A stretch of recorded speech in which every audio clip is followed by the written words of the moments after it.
to get everybody acclimated, he's John Longshore. I'm Barry McKnight. Yeah. It's Longshore and McKnight. Been together forever. Don't agree on hardly anything, but we're pretty passionate about sports and about what we believe in. As John said, we're getting a little bit closer to the start of the college football season. We've got some work to do on the practice fields for everybody. There's been some hitting involved. We're really going to get that started this week, but today is also a day to kind of reflect over the weekend. And I'd like to start with this. Actually, okay. John, from our buddy, John from Wetumpka. He says, dude morning. All right, this is a dude morning. We're dudes. Okay. Dude morning. The game at Bristol was awesome. 90,000 in attendance, breaking a major league record, and the Braves won. Rod Stewart was great, too. Now, John has this look on his face, this blank look like, Bristol, what? They played a game at ESPN? No. Well, what's he talking about? This was at Bristol Motor Speedway in Bristol, Virginia, Bristol, Tennessee. It's all the same town. They had and I didn't mention it over the weekend because it's gimmicky. But we mentioned it a little bit on Friday. That's exactly what I was about to say. Gimmicky, but continue. But yeah, hang on. With a capital G. But hang on, wait till you bring the heat in a moment. The Braves played the Reds. Okay, it's supposed to be a game Saturday at Bristol Motor Speedway. They called it the Speedway Classic. It was supposed to be a showcase event for Major League Baseball, the most unique venue for a baseball game in history, the largest crowd ever to attend a regular season baseball game, as you can imagine. And Fox was broadcasting it. I mean, it wouldn't take much to beat that record, but go ahead. Well, hang on. Pace yourself here. I got to disagree with John from Wetumpka, though. He says, boy, it was great. 91,000 fans. John, with all due respect, that's not what I heard. I heard it was horrendous. First of all, nobody's fault, John. Braves end up winning at 4-2. Nobody's fault. Fox, National Network crowd, Braves, and the Reds, they had done so much work to put a baseball field in the infield at Bristol and make it look great. They had to jerry-rig a lot of the seats in so somebody could see and everything. Yeah. And John, then the rains came. The only sport you can't play in the rain. This was bad rain, though. This was like rain. This is like rain like I had coming back through Montgomery on Saturday night, where you're going like 40 miles an hour down I mean, it was raining. Field was a quagmire. Evidently, they were not ready for the rain. There's a shock. Nobody told Fox that the game had been delayed. They're sitting there shilling left and right. What? I've just been handed a note. Game's been delayed until tomorrow. What? Yeah.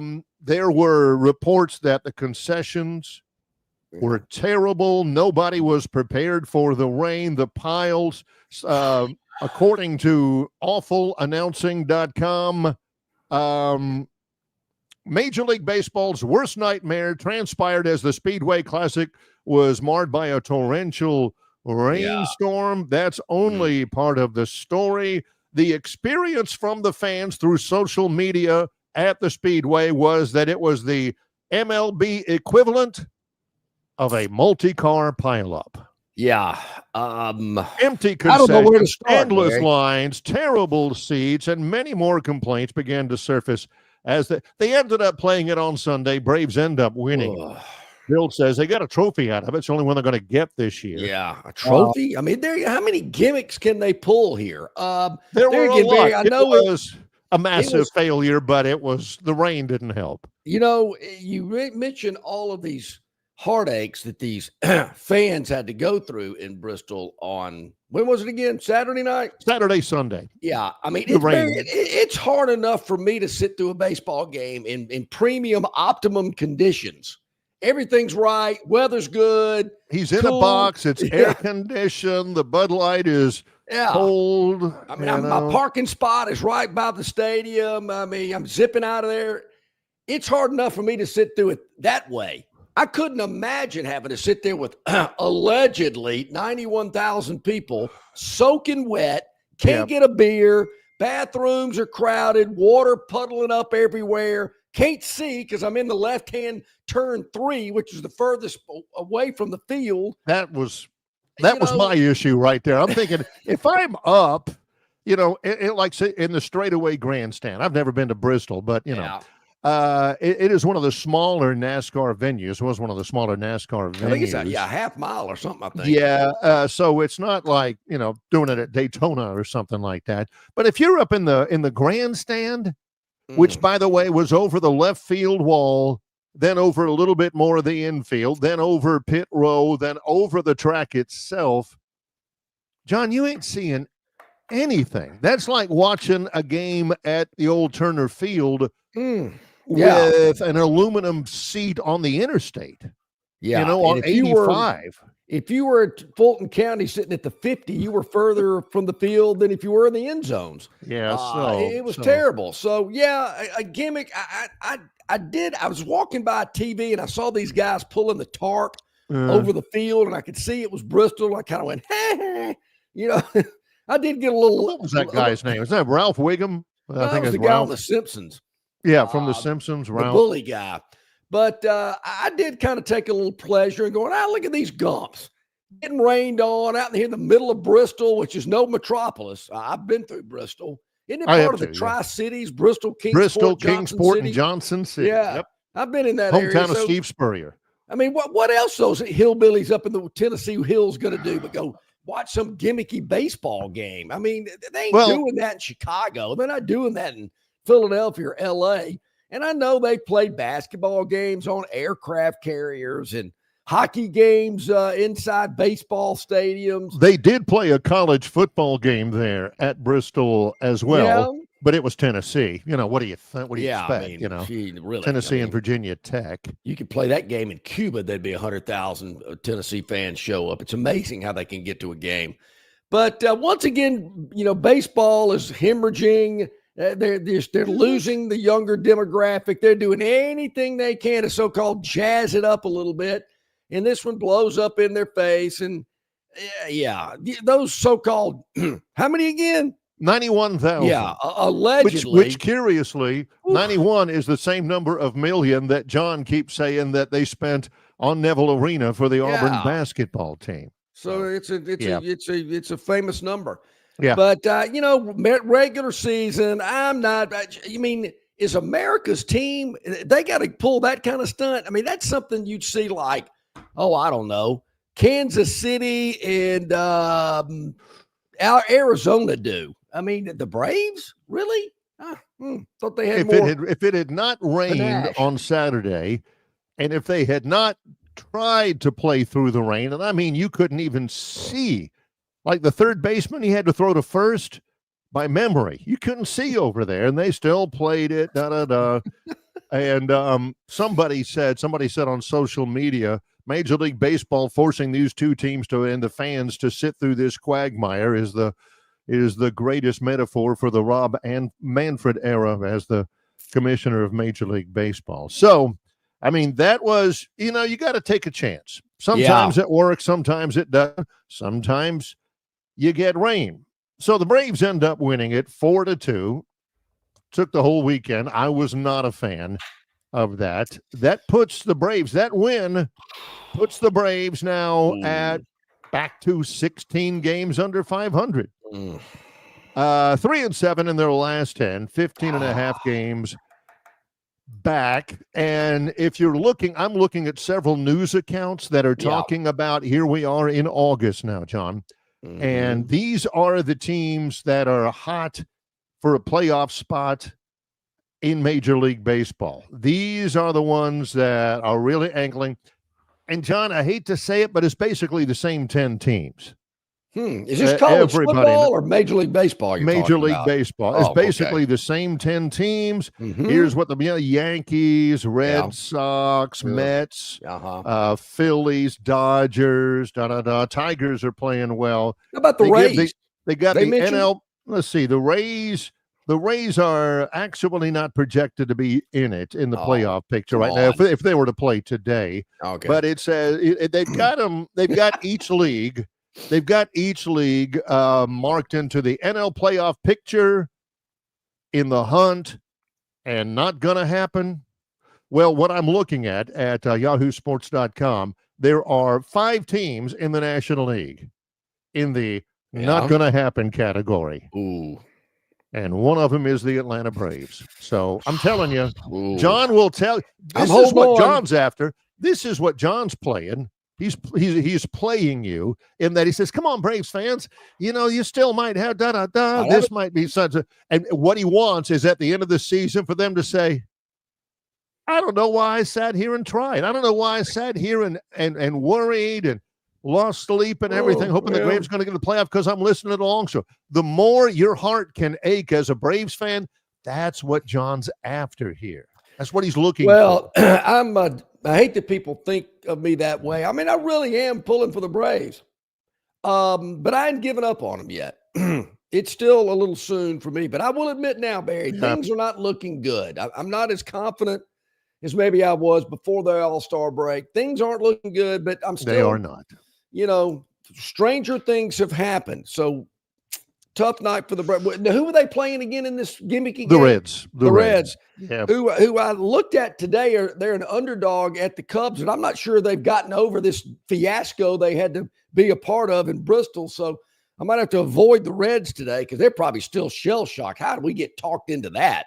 Yep. Gee whiz. That's for the Phantom's Daily Dog, where he picks a dog that he thinks might be able to win the game outright. Did they fly into Bristol? I know there's a Tri-Cities airport there. I mean, they bus in. How'd they get the team? They can't have bust. Sure. I mean, it's not terribly long. I mean, you can drive to Bristol and listen to us on Spotify, and you can almost make the trip right there. A 2-hour show. But I don't mind them taking a chance. But I was looking last week, and I'm surprised I never mentioned this on the show because John would have, as you might imagine, eaten this up with a spoon and some whipped cream on the top. I kept looking at social media saying, well, here's what the field looks like now. They're still working on it. I'm thinking, it's Thursday. What are you doing? It looked like it was just thrown together. Heck, Bristol ain't doing nothing. All they got's NASCAR every once in a while, not like it used to be. Bristol got nothing else to do, and they're sitting out there, and they're remaking up a whole field. I mean, that's expensive. This was the whole field, stands in, lights. They didn't have to do just the speedway lights. They had to move lights in and all that, and spend a ton of money. And it was basically a blister on a boil on the butt of humanity. What boil on the butt of humanity. Yes. Yeah. It's a great line from Rusty. So was there any loose side? I know these players are real picky about, the playing conditions. It was kind of like in the NFL when baseball season was over and they'd sod in the infield at one of those stadiums where they played both baseball and football. Yes. Look it up, young viewers and listeners. That actually did happen. The NFL would play games. Actually, you'd see the infield dirt early in the season of an NFL season. I can't believe the players even agreed to that. But there's always people complaining because the sod would move. If you Googled Atlanta Falcons September 1979, and Fulton County Stadium, and you saw an aerial view of Fulton County Stadium, circular stadium, like Riverfront, like Three Rivers, like Busch Stadium, like all of those places. And you'd not only see, I mean, if you had Gerald Riggs or William Andrews or somebody lining up in the I formation behind Barkowski or somebody. Okay. Chris Miller. And you're looking up there from the top, and Gerald Riggs is sitting there thinking, man, they're going to give it to me. A toss sweep on the left side. I'm going to have to go over that bleeping pitcher's mound again. Oh. They're going to tackle me in that dirt down the third base line. I'm going to lose all the golly. Can we change the play just to a sweep to the right where at least I can get in the outfield? And you think, and then not only that, but you also had like the 50-yard line was 30 yards away from the sidelines. Yes. The far corner of the end zone was not a corner. I mean, it was curved up over there. If you threw a pass to Billy White Shoes Johnson in the corner of the end zone, he had to catch it and stomp on the brakes because, I mean, it was right there. He hit the wall. Yeah. The best seat at Fulton County for football was in the end zone. That's exactly you were right. Closer to the field in the end zone seats. The 50s, you were the furthest away. And then they had those kind of bleacher seats. They could expand out. They were low. It was terrible. And there was not a good seat in Bristol. Nowhere. So, it was terrible. Yeah. So it was gimmicky. Hopefully they won't ever do it again. John from Wetumpka thought it was great. I can't see why it would be, but he did. Plainsman Preston says, can we talk sports? That's a good one, Preston. Yep.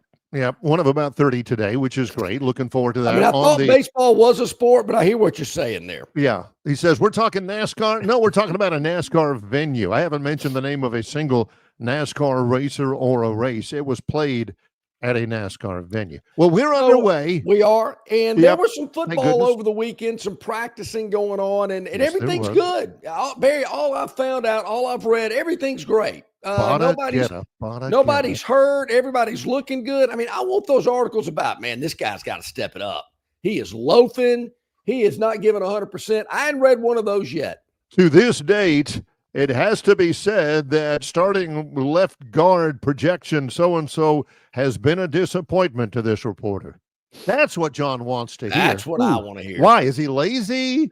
Is he smoking the wacky tobacco? Yeah. What's going on here? Everything's great. That's not what I want to read. Well, we are here. He's John Longshore. I'm Barry McKnight. We're underway with the Monday. Here comes the Hotstepper edition, episode number 236 of Longshore and McKnight, in association with Yellowhammer News, presented by Bud Light. Local banking expertise, the newest innovations and technology, personal attention, genuine hospitality. It's all just part of the Riverbank and Trust difference. They invite you to experience it for yourself. Welcome to Banking Above and Beyond at Riverbank and Trust. Locations throughout the river region, locations throughout the state of Alabama. Riverbank and Trust. Phoenix Physical Therapy is ready to help patients recover, recharge, and rise. They develop a customized therapy plan for each patient to get them back to enjoying their favorite activities. Their experienced team is committed to providing exceptional care in a professional environment.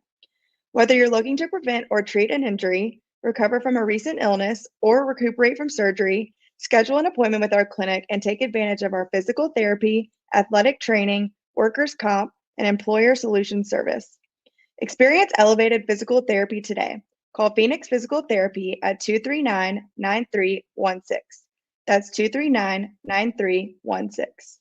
Don't miss your chance to win big at Victoryland Casino. Play the latest, hottest, most exciting games around with fun bonuses and big jackpots. Don't miss out on your free play. Stop by Player Rewards today and check out this month's exciting free play promotions. Come see why our players keep coming back. You'll have more fun at Victoryland Casino, where you can be a winner too. Victoryland Casino, located off I-85 exit 22, Shorter, Alabama. Must be 21 or older. All righty, welcome back in, everybody. About 20 minutes past the hour here on a Monday as we get into August. Of course, did that on Friday, but the first Monday of the month, this was, I've said it many a time, this was the day I always had circled on my calendar because this is when high school football practice started for preseason camp. 2-a-days would be beginning in about 40 minutes from now. And, oh, Jesus, I knew something was a little different, a little off, and I woke up this morning and now it's hit me. But the college guy, well, high school guys too. I mean, everybody, they're starting earlier and earlier. And as I mentioned, Barry, I'm not reading. I mean, everything's great. I mean, this guy's stepping up. This guy looks great. Man, they're deep here, blah, blah, blah. I'm thinking, that's right. Okay. Yeah, exactly. Things like this We continue hearing good things about the progress of quarterback Ty Simpson. Following Saturday's practice, we mentioned that according to observers, Ty and Ryan Williams hooked up for a long scoring pass in a good-on-good period. No pads. Sources say that Simpson led a long scoring match in today's period by nickel and diming his way down the field. So blah, blah, blah, blah, blah, blah. He's great. But maybe that's not what John was necessarily referring to, was Ty Simpson. We don't continue. Meanwhile, let's say, what do you say we dabble a little bit over on the loveliest village on the plains? All right. What are they saying over there? There is still a long way to go and plenty of work to be done for the Auburn Tigers before the season opener against Baylor. We'll really start to learn more about this team in the coming weeks as they get into some scrimmage. One player that I liked on Saturday, this is Jason Caldwell, was Malik Blockton, who is from Montgomery and is a highly thought of young lineman. So there is that. Yeah. And here's what if you missed it, and I know John would hate to miss it. Said I hate to miss it. If you look, I'm trying to find exactly where this is at featured videos.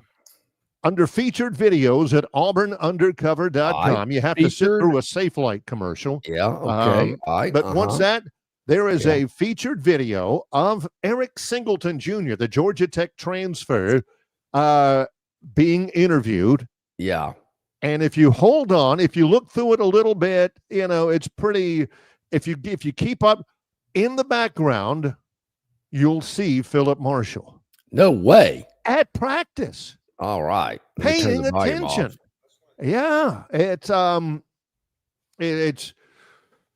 It's pretty good. Here he comes. If you have to wait, he's 22 seconds in, and this is what everybody loves. I've told this story before, and I like Philip fine. I don't ever want it to come across as negative. He's just not my favorite. To John, he used to be all. Why in the world that guy hadn't won 17 Pulitzers in a row? John doesn't know. Exactly right. But I remember, back in the day when we used to hold the press conferences live with people and all that kind of stuff, and used to hold it in the auditorium over there at the football building, and all the writers and stuff, and whomever would be sitting in the auditorium. Ringing the top of the auditorium were people like me recording it on a tape recorder, and all of the TV guys, Vic Irving, Jeff Shearer, all those guys and everything. And Terry Bowden was up there, and he's talking about something, and in comes Philip. Well, bam, bam, through the double doors, ruining my audio, my little meters peaking. Philip would walk right in front of Bowden to go to the far side and sit down in the front row, sit down in the squeaky chair. He always found the squeaky chair. And you had all the video guys up there going, what did he do? So I'm glad to know that tradition's alive, because all of the people who are recording this video of Eric Singleton, it's after practice, but you got the practice field in the background. Oh, yeah. And they're interviewing him. 20 seconds in, he's answering a question, answering it very well. He's got a big smile on his face. And here comes Philip. And he is planting himself right behind. I mean, it's a beautiful, pristine background. Practice field, orange and blue screen. So people can't see through the practice fields and sneak practice. And then here comes Philip in the back, standing there, hands in his pockets. He ain't recording. No. He ain't writing things down. He's just standing. He doesn't need to. He's such a veteran, been around it so long. He doesn't need to record it. He doesn't need to write it down. He doesn't need to be in the background of everybody else's stuff. He's absorbing it all, and we're going to hear it in the musings either later today or tomorrow. So, Phil, and I got to tell you, Barry, I think that Caribbean cruise did him some good. He's looking good. Looks a little better than he did in Atlanta. He is looking good. Tanned, rested. When I saw him in Atlanta, I kind of was a little worried, but this video, I'm feeling a lot better. It looks good. Looks like he got recharged with the batteries. Is that the same practice field we were at that day when the kid had to run down to the end and get the leaf and bring it back? That was Curtis Lee, and that was 20 years. That was over at the intramural fields. That was during spring. This is at the actual practice fields. Phillips, he's there standing confidently in everybody's can for a shot in the background, confidently behind Eric Singleton, hand rested, happy. And he's got the look, John, of a guy who knows that he just absolutely smoked it with his latest Sunday reflections from Auburn and Beyond column. It was outstanding. Auburn's Arnold has bonded with his new teammates. Yeah, that's right. Auburn poised to make a significant jump. Auburn's Derek Nix is a Hall of Famer. Does stuff like he knows he killed it. He knows that he got through another column, and the nation in orange and blue is sitting back after reading that and going, Well, can I write another check for $9.99? Can I double up? Just, that kind of a thing. He knows. Barry, you mentioned Phillip in the video. There was a time that there was a local media member that caught a little flack about getting in a TV shot on a regular basis after games were wrapped up, and the head coach was being interviewed by one of the network reporters. And this guy just seemed to pop up on screen every week. Yeah, looking attentive, looking like the next word is going to be the stock tip that will catch fire for him and take care of those kids' orthodontic needs. He has all right. He turned that ear to make sure he's hearing it clearly. Yeah. I'm not sure Phillip is even paying attention. He's standing back there. He's looking in that direction, hands in his pockets. Well, that's the genius, Barry. That's the John was it was John. John was looking after however many of those national championships or whatever. Like, by gosh, if I had my notepad, I'd be scribbling hard as I could right now. But he didn't. I didn't.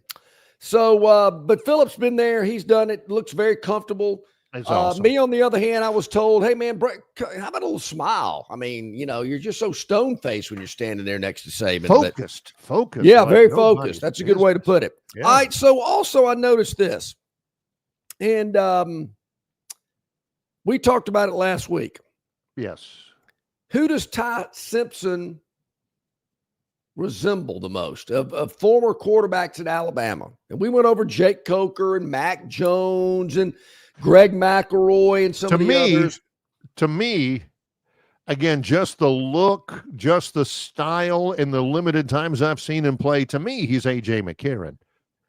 Which should, I don't know, make you happy, I guess, because he won back-to-back national championships, and that ain't bad, but I could be wrong. He could end up being Jalen Milroe, but I don't think so. I don't think he's Jalen Milroe. I don't think he's that. And I said for so long, Milroe's a great athlete. I'm just not sure he was ever a great quarterback. Maybe the Seattle Seahawks can prove me wrong. And I'm not sure how he's doing out there in Seattle. I hadn't seen much about that, but maybe he will. Maybe telling you something as in and of itself. Our man Kevin Skarbinski wrote a column about it today or maybe yesterday. Well, it was an hour ago, so it was today. Maybe he listens to the show because we talked about this last week of who Ty Simpson resembles. I was a big A.J. McCarron fan when he was at Alabama. I just thought he had the moxie. He was a little different than any other quarterback that I had seen there. I'm not sure Ty Simpson's in that category yet. I need to see him play. I mean, the sample size of a game in Tampa against South Florida 2 years ago is not really doing it for me. Even though I'd forgotten Alabama won that game 17-3. I guess maybe they were like a 40-point favorite and should have won a lot wider margin than that. Yeah. There was a lot of gnashing of teeth about that game, and nobody looked especially good, but particularly Ty Buckner, or whatever the guy's name was that came in from Notre Dame. Was that his name? What was that kid's name? Went on to play lacrosse. Tyler Buckner. Tyler Buckner.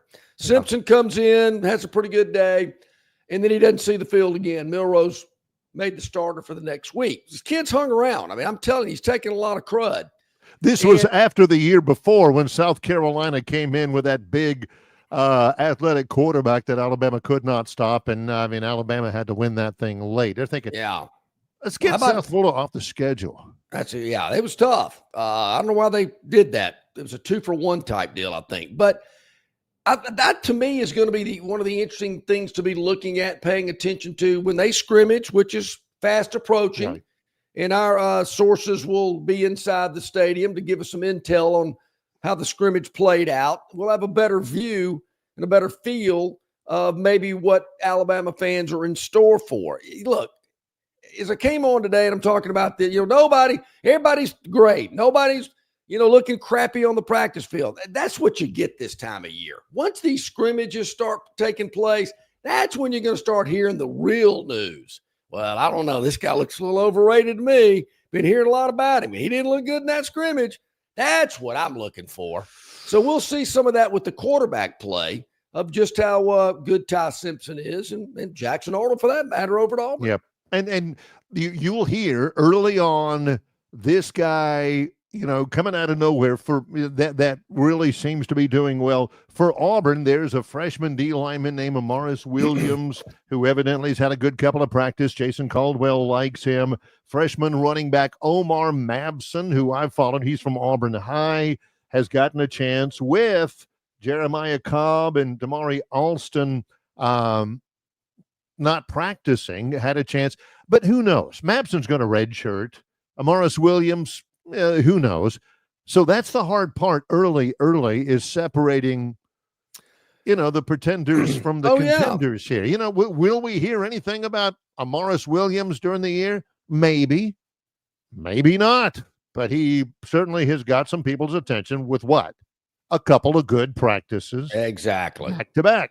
Somebody makes a, heroic catch or a breakout run, and you're going to see that type stuff. I mean, you're going to hear about that kind of stuff.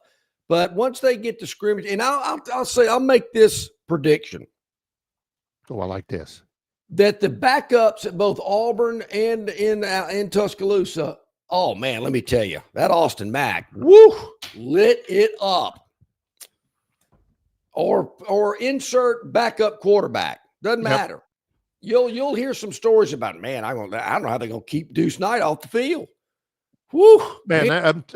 2 words for you, Biff. 2 words. Star Jackson. Remember, I told you that. Mark Guion. Yeah, all right. Just remember, a transfer from Miami. Who is that big quarterback named Machin, I believe, the left-hander from Bowling Green? It's a true story. I can't remember his name. I think his last name begins with an M, too. Brian Bergdorf, Gene Newberry, Perry Cuda. He's the guy. You mark my words. I love Barry, I didn't play on the line of scrimmage. That just wasn't, my build wasn't for that. I was more of I like to refer to myself as a finesse player, not a, down in the dirt kind of player. Yeah. So by the way, this is a good point from Leslie. Yeah, Morris Williams, his sophomore played last year. But they're talking about, man, he's making a step forward. That's all I'm saying. Yeah. Mabson's a freshman. Mabson, I may have misspoken. Mabson's a true freshman. He came in, he played last year for Auburn High. But Morris Williams, a guy that, all I'm saying is they say he's taking a step forward. Who knows? Will he? Who knows? You got to see him in game type situations, and maybe I should be a little bit more focused on this position. I got to admit, I'm not. I never have been. I know Bob from Pike Road, when the ball is snapped, he's looking at what the offensive line's doing. I get it. People that played on the offensive line, that's what they're looking for. Is that guard pulling? How's that center? Calling the right calls, whatever. Is he blocking his guy head up? That just, there again, what wasn't my cup of tea. So when I see things that Cam Dewberry and Gino Vandemark are battling it out for the left guard position, I know that might be, some people might be really into that. Me, just tell me who's starting when they go to Tallahassee. That's all I need to know. I thought you were going to go with Gino Vandemark. Who is that? Whenever we had SEC Media Days, John says Tim Keenan's going to be representing Tim Keenan the second. I had to look him up, and I'm thinking, all right, so he's not a line of scrimmage guy. I get that. The problem with me is that I played on the line of scrimmage when I played, and I didn't play high school football. I played youth league.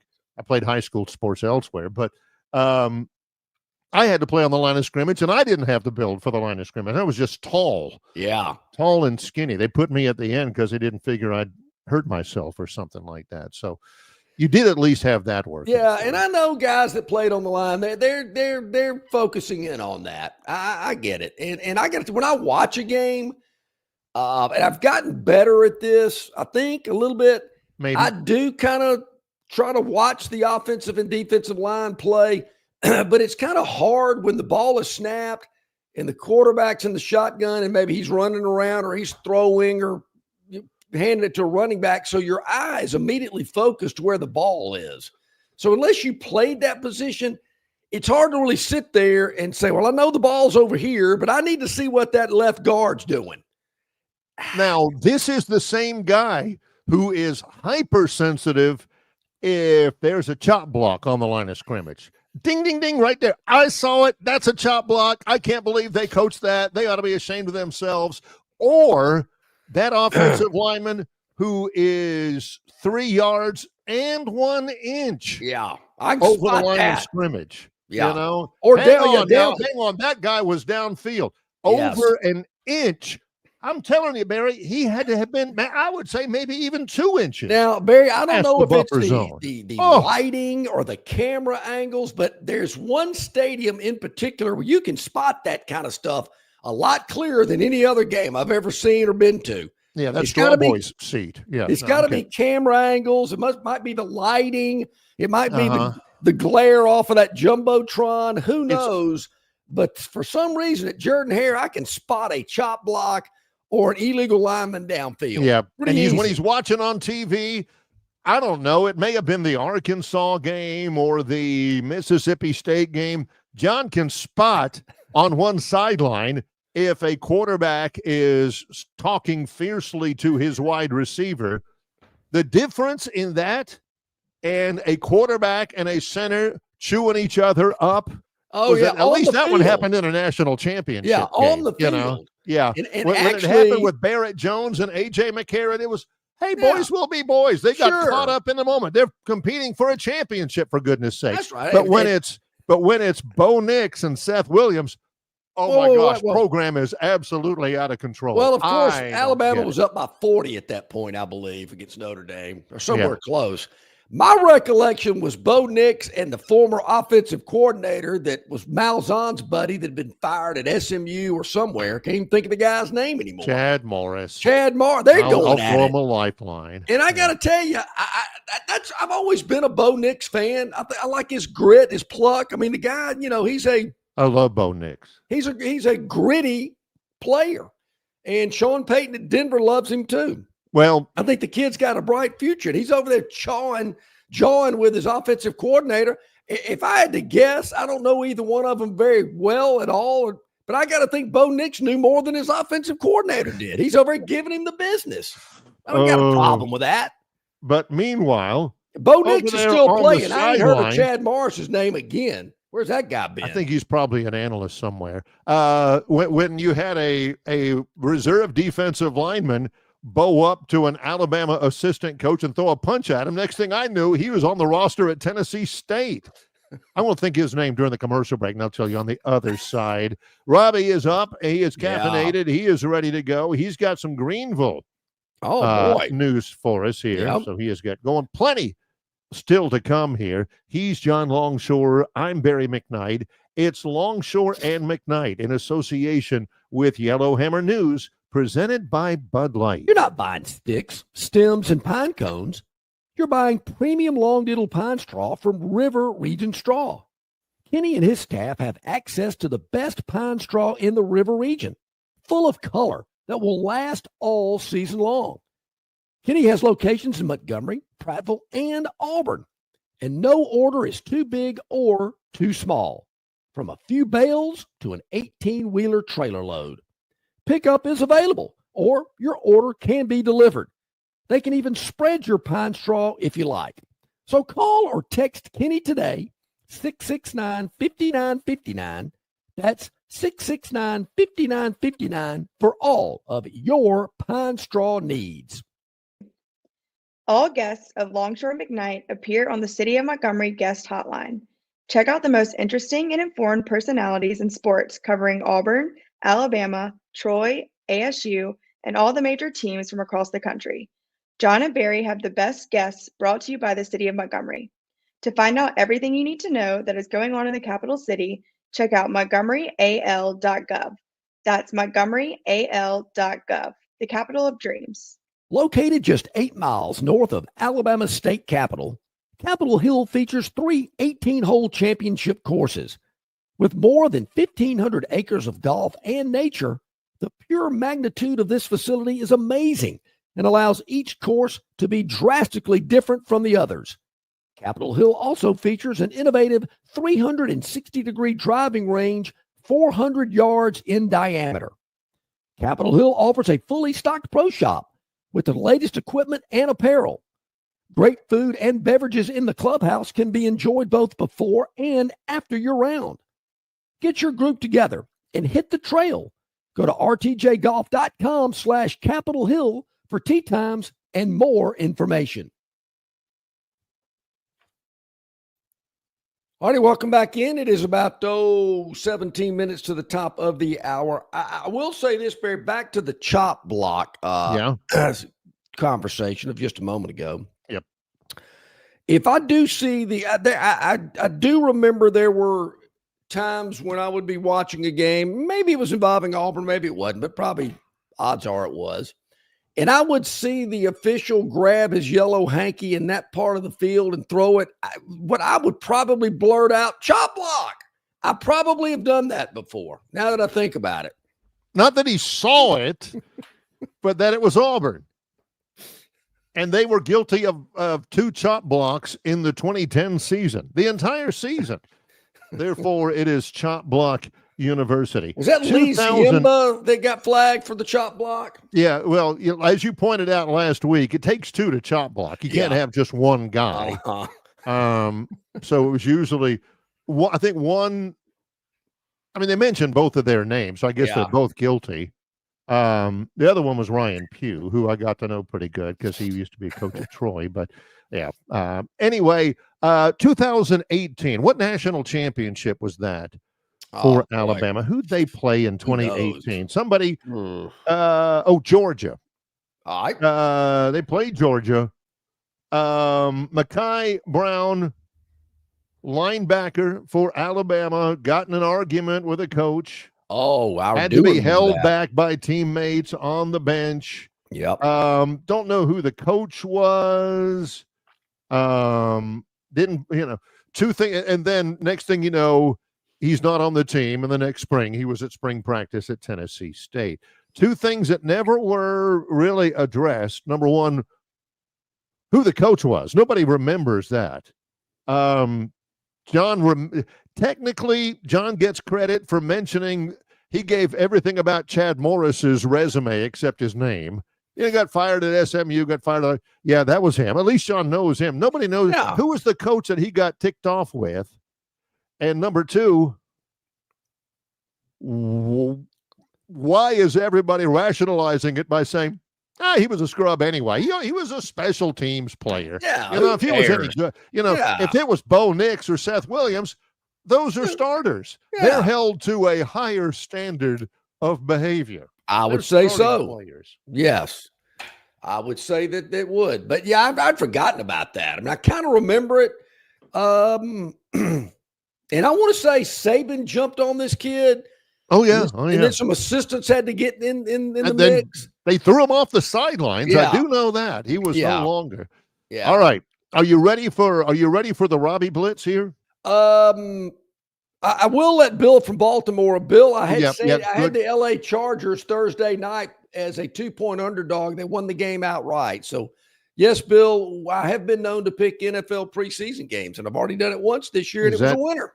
Is that too goofy to do? Goofy. Is cashing in your ticket goofy? That's right. I wouldn't call it goofy. I'd call it more like Scrooge McDuck, when you're diving into your big old pile of cash, that's what I would do. Goofy. That's the wrong Disney character right there. Yes, and based on my baseball track record of late, I'm looking forward to more NFL preseason. Baseball's been a little tough on me lately. All right, here we go. Robbie's up. Robbie's ready. He says, right, what's big he got? news Friday night. Greenville's Marlon Davidson has been traded to the Houston Texans. Oh, wow. He was with Tennessee last year. I wonder what Zadarius Smith is doing. He can play outside linebacker or defensive tackle. You know, okay. I missed that. Yeah. He also says, and to John's point, Bo Nix is having a great camp with Denver. He led the Broncos to the AFC wildcard playoff spot last year. Yep, we know. And he says, so what has that got to do with him having a great camp? I mean, does Robbie have some inside sources of what's going on with the Broncos during preseason camp? I mean, I've heard the same thing. I just thought that was an interesting statement, putting those two together. You know, Barry, it's kind of like if you were, hitting 70% at night in the rain on AstroTurf in the mountain time zone. Hey, you got to go with them. Yeah. Doesn't really matter about the game this week. I'm not sure the AFC, what Bo Nix did last year, has any bearing on what he's doing right now. But hey, I'm pulling for the guy, Robbie. Yeah, he's a great player. Robbie said this is the first time Marlon Davidson is on a very good team in his career. Robbie, you missed three letters in that statement. That's NFL. This is the first time Marlon Davidson is on a very good team in his NFL career. What about Greenville? What about Auburn? Was he not on very good teams? Anyway, so that he is up, and he is ready. What is Dennis talking about here? Dennis says John and Barry. Construction is looking up for the A's baseball stadium. Oh, in Vegas. See, you're supposed to have an apostrophe, not an extra S, which is okay. I got it. Yeah. John and Barry, construction is looking up for the A's baseball stadium. Yeah, it's going to be like $2 million. I'm sorry, $2 billion. Yep. But they're going to have to step it up a little bit. Also, too, Baylor is going to beat Auburn in the season opener. Wow, Barry, are you drinking a smoothie? No, this is tea. That's tea. It's not just regular tea. Yeah. Not a tea smoothie. No. Barry, I was out of town over the weekend. Yeah. I actually had a brush with greatness that I'll get to later in the program. But I was in an airport on Friday, late afternoon, early evening, and started a conversation. Well, actually, they started it with us. They were from That's Tampa. not normally the case. Normally, John's the one over there saying, "Hey, buddy, I noticed you got a." Hey, I'm just kind of minding my own business. And they were from Tampa, and we just started talking, and it was a very nice conversation. And I mentioned to the gentleman, I said, "Well, what's the deal with the baseball stadium down there?" And he kind of perked up. And I know Dennis is a big baseball stadium guy, that's why I'm bringing it up. But supposedly, he felt a little more confident that they were going to have a new stadium there for the Rays. He talked about the arena where they play, where the hockey team plays. I think the SEC men's basketball tournament was there a couple of years ago. Just raving about that. And, of course, they love the Buck Stadium and this, that, and the other. But where he was describing to me where they are wanting to put this baseball stadium, obviously it's a lot more convenient. We've heard about it before. Going to St. Pete's kind of a pain in the rear. That's the worst, yeah.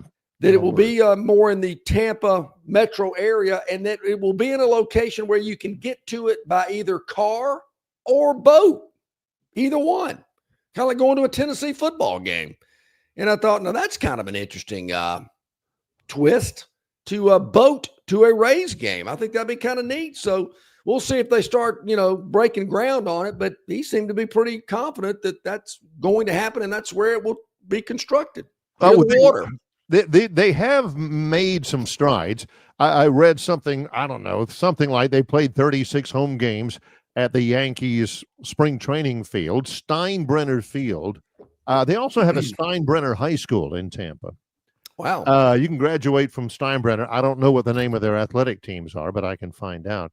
But they played like 36 games at that 10,000 seat minor league park. And they're making they're beating their chest a little bit because they've sold out 23 of them. Oh, 23 boy. sellouts in 36 games. The Rays hadn't sold out 23 games in their existence prior to this year. I don't think. I'm kidding. But you know what's in real estate, Barry? Location. I mean, plus, that's one of the things you and I were talking about why the SEC should really give a good look about putting the SEC baseball tournament at Riverwalk Stadium in Montgomery. You have it at the Met. The Met's 20,000, and they're never going to draw 20,000 unless it's the championship game or Auburn or Alabama or LSU or somebody's playing. It gives you a little bit more. 6,000 fans at Riverwalk looks a lot better than 6,000 fans. Well, at the Hoover Met years or ago, Regents Park or something. When this was proposed, and we talked about it on the radio show, and Montgomery, I believe, did make a bid. I didn't, I never thought they would realistically get it, but at least they may put in a bid, right. Got on the map, got on the radar, whatever you want to call it. And of course, my big thing was, I've got nothing against Hoover, but it's kind of, there's nothing but a parking lot around the facility. You got to get in the car to go to a restaurant or a bar, whatever.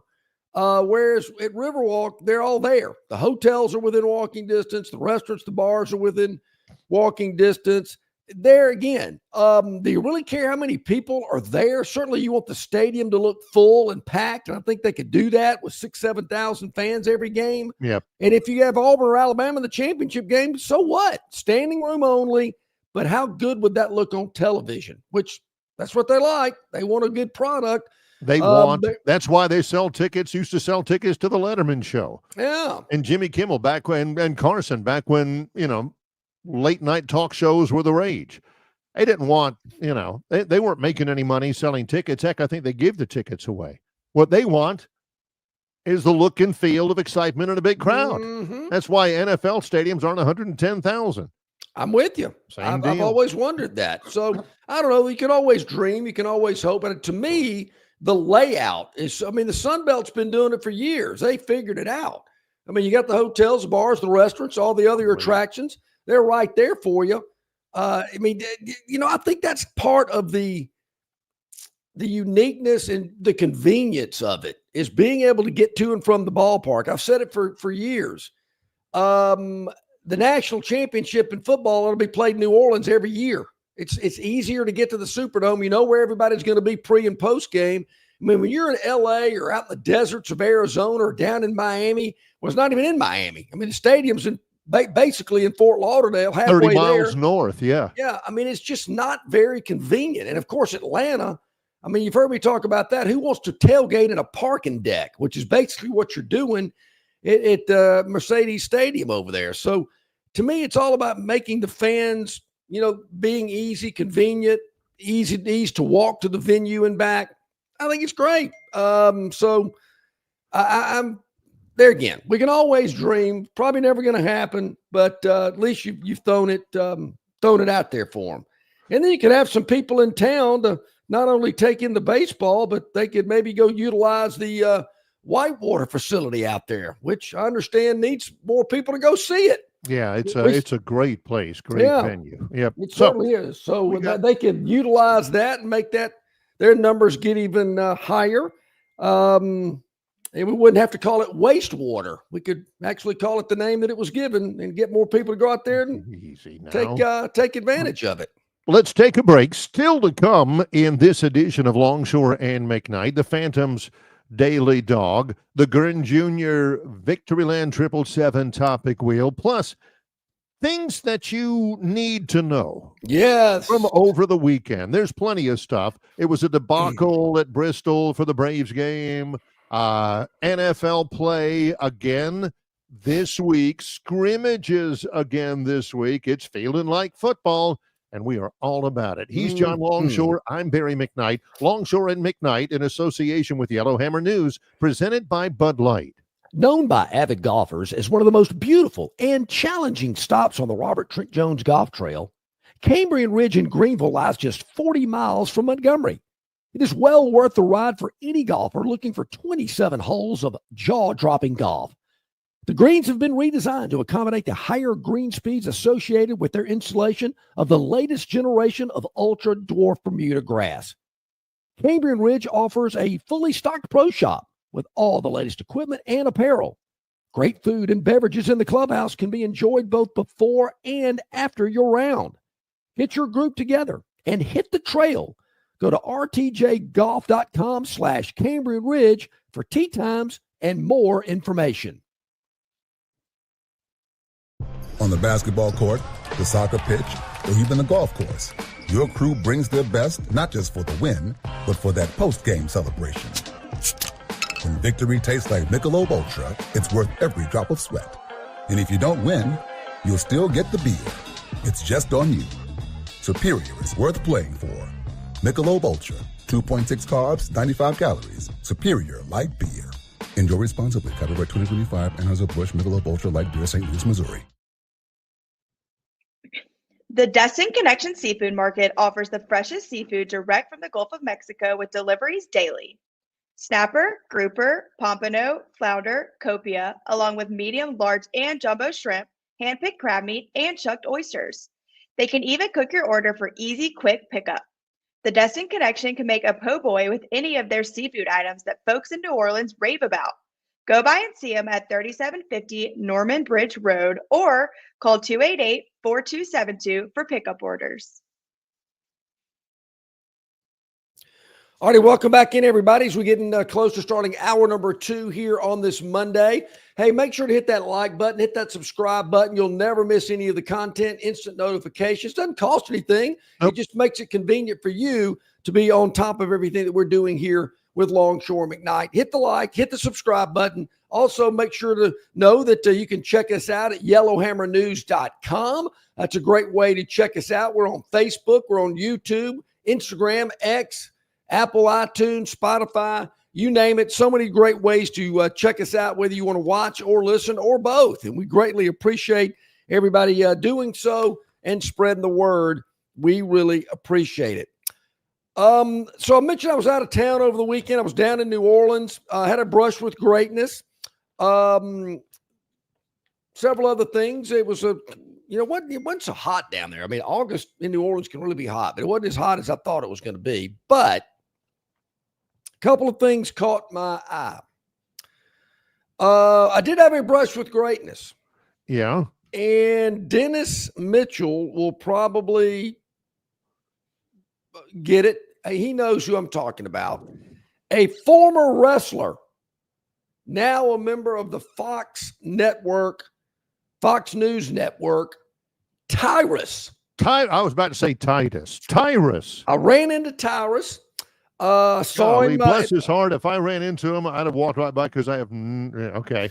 Tyrus. Well, is that a brush with greatness? Okay. It was Dennis, what do you think? I mean, he's on Fox News on the Gutfeld Go show to the judges. about every night. And Tyrus was there, and I went up to him. Said, Tyrus, hey, man, I'm a big fan. Love your work. He said, brother, I appreciate that. Thanks so much for coming up and saying so. And, saw Tyrus had his baseball hat on backwards. He had a Red Sox hat on. Yeah. Had a Red Sox hat on. So, there's my man Tyrus. So had a brush with greatness with Tyrus. Very nice guy. Very, very nice. So Dennis, former wrestler, Tyrus, now part of Fox News. All right. Ran into him. We get the ruling. We get the ruling. Okay, yeah. All right. That counts. All right. Therefore, brush with greatness. Also, Theotis checks in.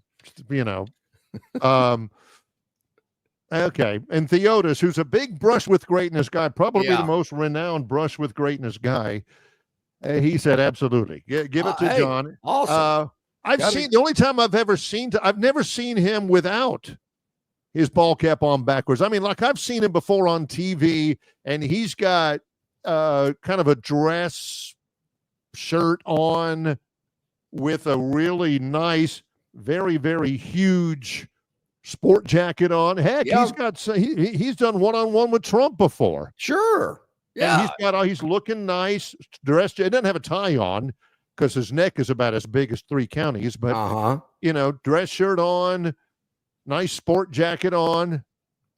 And this ball kept on backwards. I'm thinking, backwards, yeah. Come on, man. So like one of All those, right, okay. Dana Perino, she's one of the anchors on Fox News. She's kind of short. Well, kind of short. She is short. Right. And to see a picture of her next to Tyrus, I mean, woo, he's a big man. He is But big. yeah, he was very Okay. nice. I mean, I didn't, I don't want to bug these people. I just kind of went by and said, hey, Tyrus, I'm a big fan, love your work. And he stopped and said, hey, brother, thank you. I appreciate you saying so. And that was about it. I don't want to get a picture, none of that stuff. Just, wanted to just kind of acknowledge. Just enjoy your work. Keep it up. Yeah. So, people like that stuff, and John and I are kind of the same way, just, hey man, enjoy your work. Just something quick out there, People love to hear that. Yeah. They really do. They don't want to hear all the, oh my gosh, you're so awesome. You're just so amazing, and you're drooling all over you. I just think you're just so great. No, it's just like, hey, brother, man, I appreciate your work. I think you do good stuff. That's just all want to we're let looking you know. That's all we're looking for there. I will say this, though, Barry, the vibe that I did get down in the Crescent City, the residents aren't real confident about the Saints this fall. No. When your quarterbacks are Tyler Shuck, and Spencer Rattler. Yeah. Rattler and Shuck. It sounds like a British pub. I did pick up a copy of the Times-Picayune on Saturday and Sunday, and there was a big You are the write-up. one. Yeah. Okay. There was a big write-up about the Saints preseason camp. I read a little bit about that. Also, Barry, I think he's from BYU, a transfer quarterback to Tulane. They're big on this guy. Oh, yeah. His name is Zach Retzlaff. Yeah. It's funny because I don't mean funny. I mean funny, odd, funny, weird. Zach Retzlaff was a really good quarterback last year for BYU, which is obviously a Mormon school. Yeah. He's a Jewish guy. And there's a heavy Jewish population at Tulane. He said that was part of the reason why, among the student body, that's why he's down there. And he's paying his own way because, he transferred out of the last minute because he had gone in front of the honor court at BYU, which, BYU is what people would term very strict. Yep. Their behavior, demands and everything. I'm not going to go on all the details, but he said it was consensual and she said that it wasn't.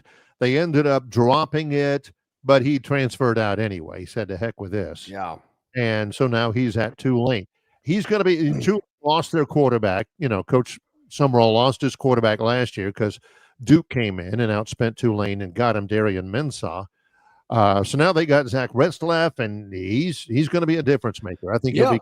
I'm glad they're talking Tulane down there. Man, big write-up about Tulane. There's a picture of Coach Summerall in the paper. He was talking to the team, and certainly some LSU coverage as well, as you would expect there in the Times-Picayune. But I'm reading this about the Saints, and I'm thinking, this is going to be tough. Also, Zach Retzlaff. It's Jake Retzlaff. While I was there, Barry, I know you probably won't find this hard to believe, but I went to the Caesar Sportsbook. Hang on. Yep. What is that? You get that? It looks like it looks like that little sheet that they give you at the ball game with the 2 deep on it. When you're in the media. Yeah. Is it cardboard? Is it? No, it's paper. It's a piece of paper. All right. I was about to say, man, you must be a whale if you get a cardboard sheet. This is like the old sheet when Local Man would give you a sheet every week. So this is what's informative to me.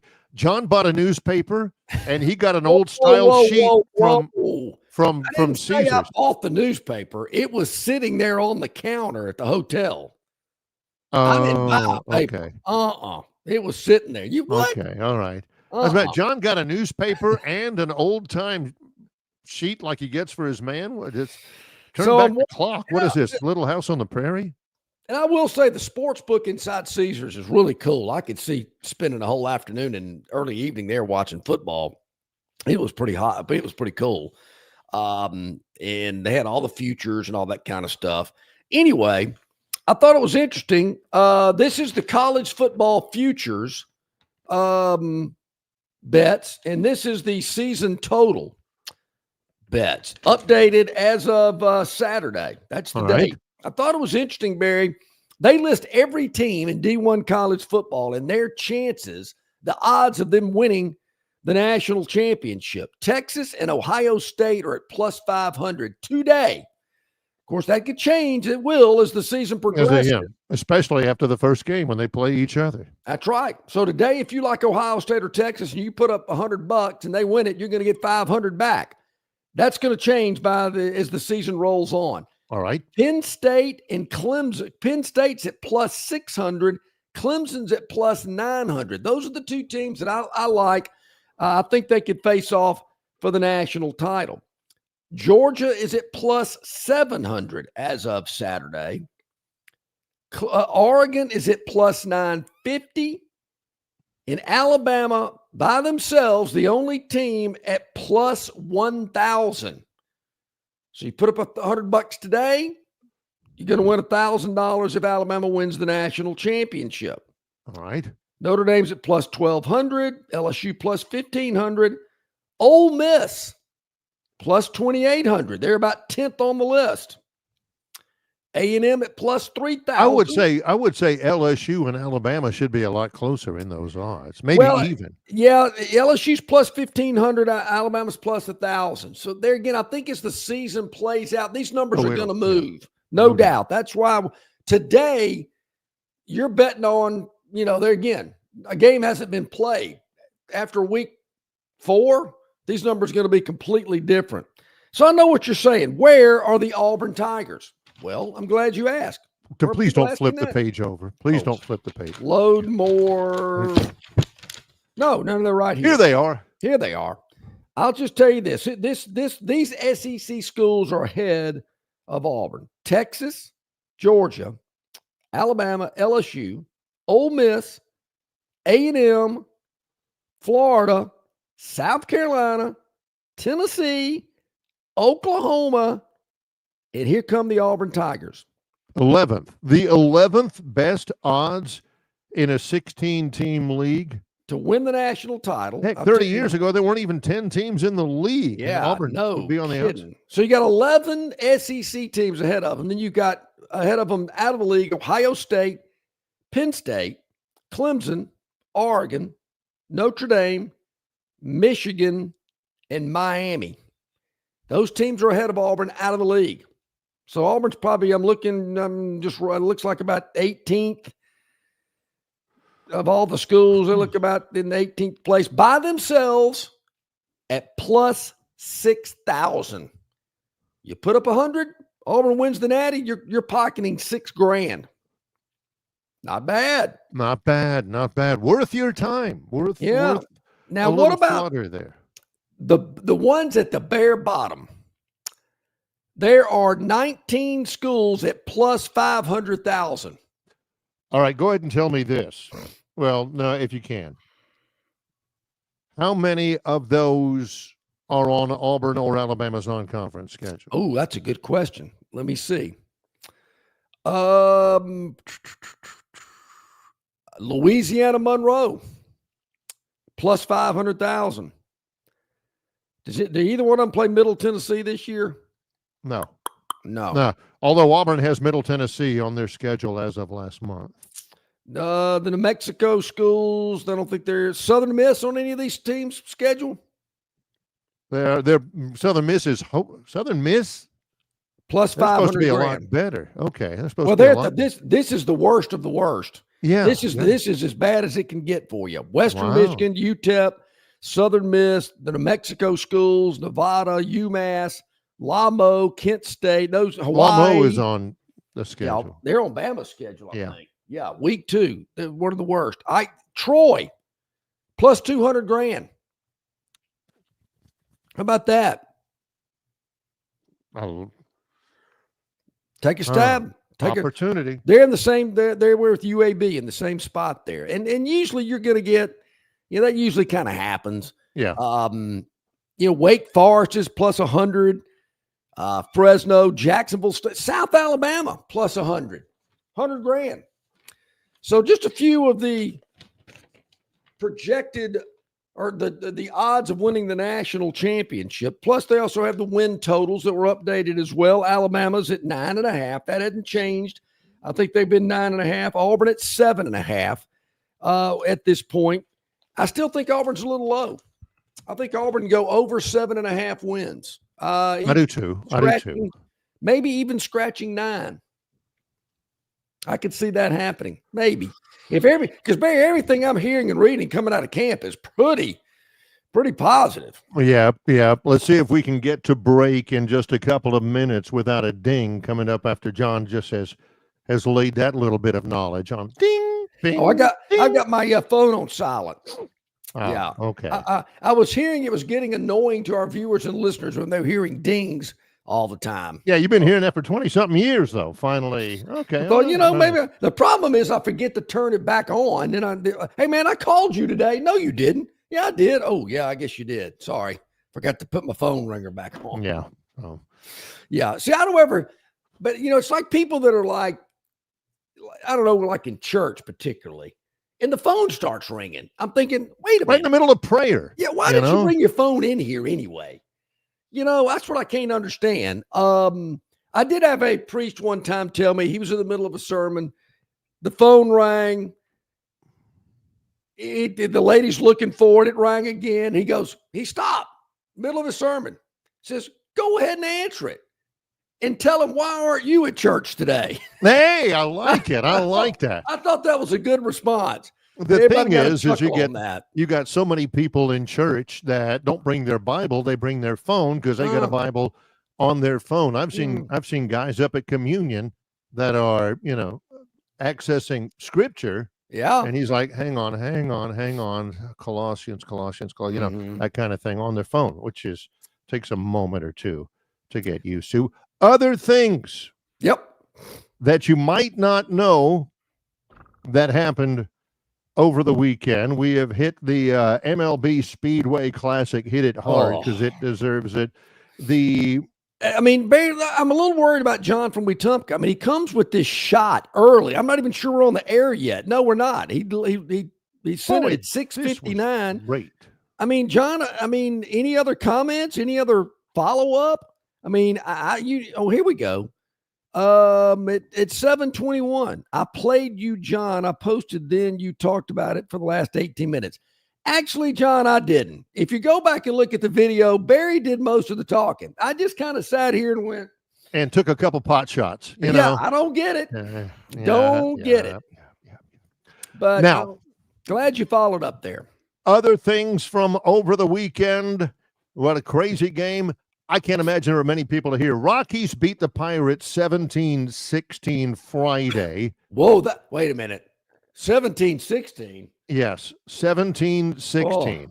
Oh. Friday. Every player in the game scored at least a run. That's only happened like 5 times ever. Other than that, the Speedway Classic. The Marlins won a series against the Dodgers. They therefore have become the only not against the Dodgers, against the Yankees. Marlins beat the Yankees in a series. Therefore, they have become the only franchise in Major League history that the Yankees do not have a winning record over. Really? So they're 24-24 now against the Yankees. The Yankees have a winning record against every other franchise in Major League Baseball except the Marlins, to which they're 24 in the history and 24 of Major League Baseball. The Marlins and the Yankees have only played 48 times. That's true. A team that has won two World Series titles in their only 2 postseason appearances up until like a year or two, a couple of something. And those 2 franchises have only played 48 times. That's amazing. Yeah. They need to play more than that because there's a lot of New York people that go down to Miami. They love being in Miami in the winter. No kidding. That's like half the population. The other half is. You would think they would have played more. That is very interesting. It's got to take another one, Barry. It's another New York-Miami connection. Might want to look at it one day. Final thing here as we go to break, we're once again putting out the bat signal for Dennis Mitchell. Yes. WWE SummerSlam night number 2. Was that a big deal, Dennis? You're not a WWE guy? I don't think so. Last night, it was huge. Sold out. You had Brock Lesnar, who's in a lawsuit against Vince McMahon. Nope. the massive surprise, John Cena. You remember him? He's now he's an actor. He's he's pushing 50. Whoa. He undisputed WWE champion John Cena, former champion Cody Rhodes, Street Fight Rules. Cody is Dusty's son, former champion. Okay. And Dusty Rhodes ends up winning it with reportedly an avalanche Cody cutter through a table, accompanied by Crossroads, who got the job done. Afterwards, John Cena got to the middle of the ring. Everybody's crying and all this kind of stuff. And John Cena gives Cody Rhodes a big hug and helps Cody raise the flag. But then afterwards, here comes Brock Lesnar. No way. And Brock Lesnar cold cocks John Cena after it was all over with. Can't do that. People going nuts. Dennis, was that a big deal? Dennis, I got to hear from you. Yeah. Where was getting to it, Barry? Think about this one. And you'll go, he might be onto something there. How often have you ever seen the New York Giants football team play the Miami Dolphins? They don't play very often. Now, the Dolphins and the Jets play every year, twice, as a matter of fact, because they're in the same division, But the Giants and the Dolphins, they don't play very often. I don't know why not. These people fly up and down anyway. Why not fly down for an NFL game? It's a good point. Yeah. 17 minutes into our second hour. Longshore and McKnight, in association with Yellowhammer News, presented by Bud Light. Why Hands? At Hands Heating and Air, you get this area's highest ranked service provider with 24-hour repair service, no overtime charges, and their same-day service guarantee. Plus, instead of other companies' 30-day repair warranty, Hands gives you a 3-year repair warranty. Hands Heating and Air is here for you 24/7, 365. And service is not just something they do, it's their way of operating, for you in mind. All of Hands employees are trained to adhere to this standard. They work hard to ensure that this standard is maintained, and they are constantly looking for new ways to better serve you. Call Hands Heating and Air today at 508-5382. That's 508-5382, or find them on the web at 834hands.com. All right, man, grab a Budweiser and take a knee. It is the best time of the year. It's baseball season. That means sunshine. It means behind-the-back peanut tosses. And it means sharing some cold, frosty Budweisers with your boys. Because there's nothing more American than watching America's game with America's beer. So let me ask you something. Are you ready to bring your A game? Are you ready to cheer every frozen rope down the line and amazing catch at the warning track? Are you ready for pitchers' duels and slugfests? Tell me, are you ready for the thrill of an incredible walk-off victory? I can't hear you. Are you ready for Budweiser and baseball? Then get on your feet, raise an ice-cold Bud, and let's make this season larger than life. Great times are waiting. Get some Bud! Enjoy responsibly. Budweiser Beer, Anheuser-Busch, St. Louis, Missouri. Local banking expertise, the newest innovations and technology, personal attention, genuine hospitality. It's all just part of the Riverbank and Trust difference. They invite you to experience it for yourself. Welcome to banking above and beyond at Riverbank and Trust. Locations throughout the River region, locations throughout the state of Alabama. Riverbank and Trust.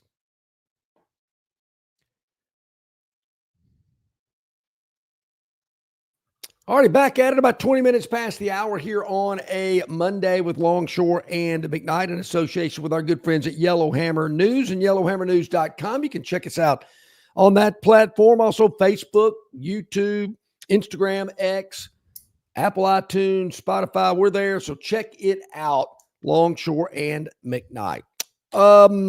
Okay, I know we do the Phantoms Daily Dog usually around this segment, so let's go ahead and get to it. Friday. Oh, come on. Where's the energy? Here we go. I mean, you won 4 out of 5 a week ago, and now all of a sudden, well, let's get it over with. Come on.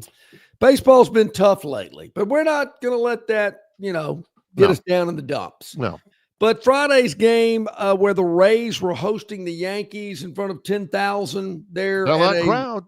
Yeah, at the Yankees spring training facility. Maybe that was an advantage for the Yankees. That wasn't fair. Have to think it was. Huh. Yeah, that's kind of like a home game for them almost. Sure anyway, they're very comfortable there. There's no question. Yeah, they took advantage of it. 5-0 was the final scores. The Yankees beat the Rays. The Rays were an underdog, catching 125. So that one did not to go our way on Friday. But hey, we are not going to be discouraged. Now, I kind of touched on this earlier in the show today, and the more I researched it and the more I looked into it, I said, I like it. I'm sticking with it. After this fiasco, gimmicky little thing they did in Bristol over the weekend, now baseball is back in its rightful place of playing in a baseball venue. And this game is being played in probably one of the more historic baseball venues in all of Major League Baseball. Not some gimmicky thing to try to attract a younger audience and, doing it at a NASCAR event in the middle of Northeast Tennessee in the mountains. That ain't what it's about. It's never going to get any traction. You're playing the game at Wrigley Field. I thought that was going to be it. 7:05 this evening. The ivy-covered walls of Wrigley Field. Yeah, come on. Where the Reds, who had to be a part of that fiasco over the weekend, they're still on the road, but they do play in a when they get to Wrigley, they'll go, wow, now this looks like a baseball stadium. This looks like where we ought to be. The only thing missing at Bristol, Barry, and they wouldn't have been able to do this either because of the rain, they should have had cars going around the track while the game was going on. Yeah. In left field, camping under the fly ball, Jurickson Profar, and there's a wreck right behind him. Here comes a cold barrel rolling in there, and he can't make the catch. Well, the thing Barry, what would be more entertaining? Or if you looked at it through my eyes, what would be more boring? Because I've said it before, I have nothing against Talladega. The first 10 laps and the last 10 laps are phenomenal. It's those 150 in the middle you got to deal with. Woo! Wow. Hey, Greggy, this is Longshore. How about this? Can you look into how expensive it would be at Sewell Thomas Stadium if they put a roller derby track around? Can you not? Because over the left field wall at Sewell Thomas Stadium is a kid's playground. I mean, it's got monkey bars and jumpy jump slides and all that kind of stuff, which is great. They put netting up there, so if somebody hits a home run, it doesn't hit the kids and all that. John's like, can you put like a lazy river out there or something like that? How about that? Well, doesn't Arizona have a pool at their stadium that fans can get in? They used to have one of the Orange Bowl. They got one at Jacksonville. I don't know if they're doing it with the new construction. But they have a lifeguard at that pool. I could see that getting a little dangerous, but who knows? Well, yeah, because not everybody's sober in that pool. As a matter of fact, nobody is. Baseball or NASCAR, and maybe the first couple of pitches of a baseball game are exciting, and the last few pitches of a baseball game are every pitch is exciting. I can't abide. John gets off on it and on this tangent, and I can't. I'll listen to it, you guys, but man, sometimes only the first couple of pitches and the last couple of pitches are exciting. Come on, man. Well, the last couple of pitches are exciting, man. If he can just throw one more strike, this thing's over. Get out of here, yeah. Man, this guy can't even find the plate. Let's go. Let's find the track here again that we were on. Let's get back on track. 7:05 tonight, Wrigley Field. The Cubs and the Reds, who played about 1 million times, they've definitely played more than 48 times. Yes. Big, tall Reds left-hander Nick Lodolo. He is 8-6, 3.09 ERA. Former Brave Mike Soroka on the mound. Big right-hander for the Cubs. Yeah. He is, he's 3-8 with an ERA at 4.87. What are the numbers on this? So we got Cincinnati at plus 120. Tonight in Chicago, a night game at Wrigley. Believe it or not, ladies and gentlemen, there was a time they could not play baseball at night at Wrigley Field. I know that got some of the purists, a little chap because they wanted Chicago Cub baseball to be played under the sunlight, not manufactured lighting. So that's what we have. Cincinnati plus 120 at Chicago tonight. Bill from Baltimore says, John being a baseball purist. Thank you, Bill. Yeah, that's what he wants. Yeah. I don't know what it was that made you think I'm a baseball purist, but hey. A real baseball stadium, not some gimmick. A gimmick is a NASCAR speedway. A gimmick is not, making every ballpark the exact same cookie cutter size. A gimmick is not pitcher's got to be out there until the end of the inning, as though that would speed the game up. Batter, once the batter gets in the batter's box, can't get out, that kind of stuff. Those are I don't want to go off on this tangent, but since you brought up stadiums, I've just never figured it out. If I'm a guy and I can hit a baseball really well, and my home team's park has a short outfield fence, I'm thinking, man, I'm loving this. I'm going to hit a lot of home runs. But if I play for a team that's got a longer fence, man, it's going to be a little tough. And then you look at the record books. Man, this guy hit 48 home runs last season. Well, you see where he plays. Well, that doesn't matter. Doesn't matter. That's what a baseball purist would tell you. I'm here to tell you, wait a minute. This guy's only got to hit it 320 feet while this guy's got to hit it 340? Huh. I don't get that. You mean a lot of those balls that would go out at his home park? Mm-hmm. The guy's catching and it's not even on the warning track at this park? What? Yeah, that's like a guy saying, our stadium with a field goal, you can kick it. The uprights are a lot wider at our park, at our football stadium than yours. No, or the end zone is covered, so it swirls in there, as opposed to uncovered, where if the wind blows through, it'll help the field goal out. I don't know. Some things you just can't help. Let me ask you about the Cincinnati Reds. Okay. What is the Reds? What's the origin of that? And where I'm getting at here. They were originally, this is an interesting story. They're the original franchise. They're the oldest franchise that's continuously there in baseball history. They began 1869. Harry Wright was their owner, and their shortstop. They were the Redlegs. They were the Redlegs because they wore red socks. And then they changed it later on to the Reds. But after World War II, in the middle of the Cold War, there were a couple of seasons where they didn't want to be called the Reds because the Reds were the Ruskies, and they were, the mortal enemy in the evil empire and all that stuff. Makes sense. So they became the Redlegs again for a couple of years and finally said to heck with it. Well, so it's the Reds. It's because of their stockings. Yeah, and I knew you would know that. But I was just wondering, in this era in which we live in where you can't have certain names because it might offend somebody. We were talking about this with the Washington NFL team. I just wondered if maybe that was the case with Cincinnati, that maybe it had some Indian relation. Oh, Indian origin. Oh, yeah. Yeah. It's not. You can be the Reds, but you can't be the Redskins. No. Or was it St. John's? The Red Men. The Yeah. Red Men, you can't be the Red Men, but you can be the Red Storm. What is that? Red Storm? I don't think it's a real thing. That's what you say. That's what I have a hard time with sometimes about some of these nouveau team names. Yeah. Like you see the Miami of Ohio. They're not the Red. They used to be the Redskins. Now they're the Red Hawks. Has anybody ever seen a Red Hawk? Is there such a thing as a Red Hawk? See, and here's been my thing. I don't. We can't have a team that has a name with some type of Indian origin to it. Now, of course, we still have the Atlanta Braves and Kansas City Chiefs. Do we still have the Chicago Blackhawks? We do. Okay. Florida State Seminoles.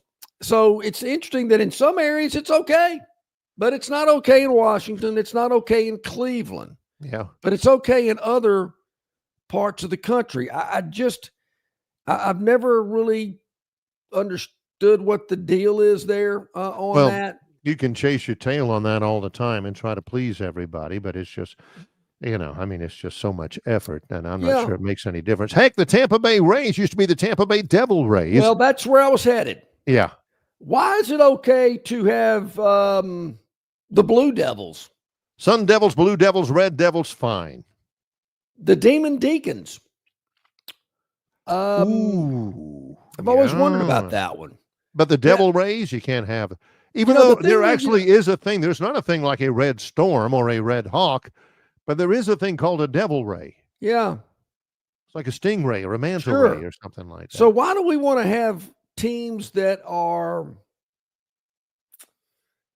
I don't know, having a nickname that refers to Satan? Why would you do that? It's okay to do that, but we can't have anything over here that can't do that. Can't have a Redskin, can't have an Indian. Nope, can't do it. But we can have all the Devils you want. I mean, they're high school teams. Red Devils. There's a team around here. Phoenix City. Yeah. Phoenix Crenshaw, City. one of these, Red Devils. Central of Phoenix City, Red Devils. Yeah. Why would you want your mascot to be a devil? Is it because there are things like devils, just like there is the devil, Yeah. There are things like, you can talk about Greek gods, Roman gods, but there's only one God, so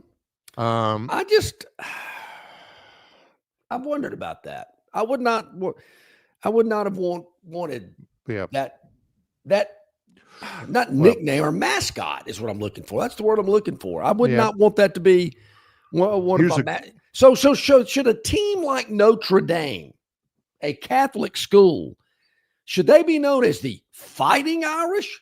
You shouldn't be fighting. That's wrong. That's wrong. No fighting. No bare feet. Yeah. You shouldn't be doing that. It's a good get here from Bill from Baltimore, because I'm familiar with this university. I used to work for a guy who went to school, played baseball here. George Washington University. We're the Colonials. Uh-huh. Now they're the Revolutionaries. So what's the problem? Colonials. We were, America was colonizing and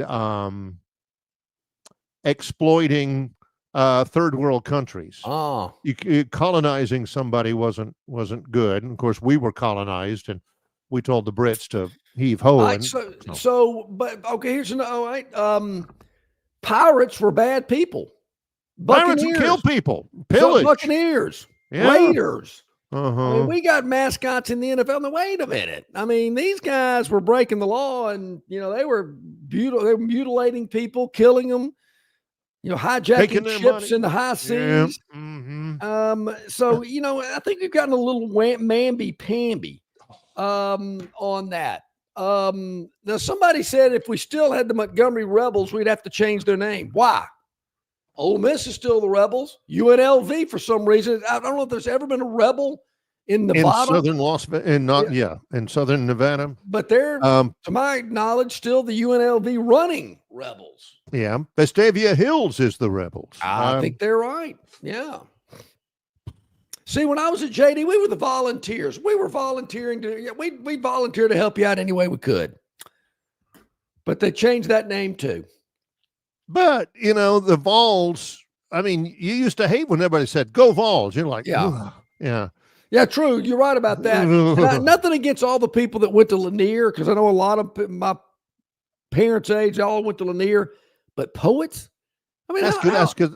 That's what the guy was. That's what Sidney Lanier was. He was a poet. But you got to have a tougher mascot than the Poets. Oh, we're playing the Poets today. That just never went over for me. It's a little nerdy. There's no question. Yeah, a little bit. When we come back, it's our Gurn Jr. Victoryland 777 Topic Wheel as we roll on with the Monday show. Longshore and McKnight in association with Yellowhammer News, presented by Bud Light. You're not buying sticks, stems, and pine cones. You're buying premium long-diddle pine straw from River Region Straw. Kenny and his staff have access to the best pine straw in the River region, full of color that will last all season long. Kenny has locations in Montgomery, Prattville, and Auburn, and no order is too big or too small, from a few bales to an 18-wheeler trailer load. Pickup is available, or your order can be delivered. They can even spread your pine straw if you like. So call or text Kenny today, 669-5959. That's 669-5959 for all of your pine straw needs. In sports, if you think joy only happens after you win, think again. Look at the world's most successful athletes like Serena Williams, Brooks Koepka, and Alex Morgan. They don't spend all their days grinding away. They take time to enjoy themselves, like getting together with friends over a Michelob Ultra, because they know that happiness is the key to winning, and that joy is the whole game, not just the end game. Michelob Ultra.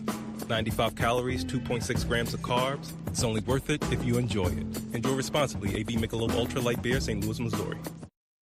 Don't miss your chance to win big at Victoryland Casino. Play the latest, hottest, most exciting games around with fun bonuses and big jackpots. Don't miss out on your free play. Stop by Player Rewards today and check out this month's exciting free play promotions. Come see why our players keep coming back. You'll have more fun at Victoryland Casino, where you can be a winner too. Victoryland Casino, located off I-85 exit 22, Shorter, Alabama. Must be 21 or older.